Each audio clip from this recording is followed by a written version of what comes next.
Montgomery, Absolutely. Yeah. playing the precision Fender bass in 1953, just 2 years after it was first released. Why did it take so long for this instrument to really have an effect both on the jazz, R&B side? 15 years it was out. Well, the first problem was how to record it. No one had figured how to do that, and they still have problems now in certain studios because they aren't made correctly, no baffles, not the best microphones. I think the first problem was you couldn't hear it. It had no sound of its own. And because they didn't know how to make it audible, it kind of stayed in the back until someone figured out if you get a better pickup, or if you did a different pickup, or if you get a better amp, or you get a better direct box, or you get a better cable to make it more audible, Right. and makes those guys who are playing it have a chance to develop it, because someone hears it besides their grandmother, and they love that stuff, man.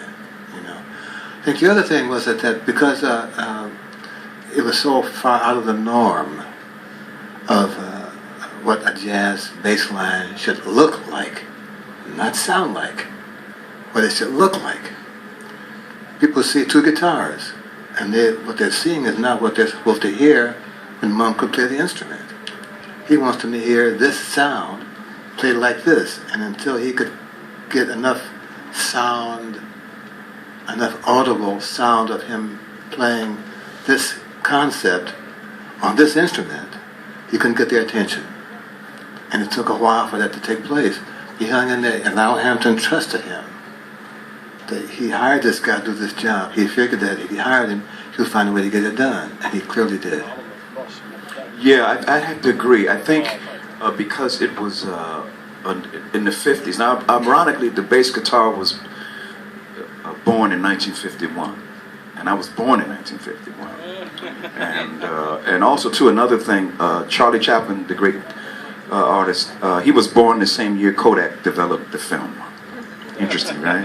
Little trivia. You might want to Google that, right? And I think because it was so different with the look, and if that was the 50s, you still were sort of right in jazz. You know what I mean? You were still right in the middle of jazz. You hadn't had... You want to see this. Right, because you saw more of that, and don't forget now, Motown hadn't come. Bass guitar, he probably was playing more jazz lines on there, and whereas later on it was more commercial funk lines on bass guitar. Like it's like now if I took an upright out to like kids in their 20s, they say, "What's that?" It's an interesting thing because they've seen more of the other. If I show a rotary phone to my niece, she said, "What's that?" She's looks weird to her. I mean, that was a phone. You know what I mean? I said, "Yeah, it was a phone." Hey, Verdine. Yes. Let me ask you a question. What was your birth year? July 25th, 1951. 19 what? 51. 5-1? 51. Wow. So now you ask me what mine was. Okay, over here. Tell me, Ron. 1937. Oh, wow. You look good. 51? Yeah. Hey, black don't crack. Come on, y'all. That's what's happening up here. Black ain't cracking. But it was interesting that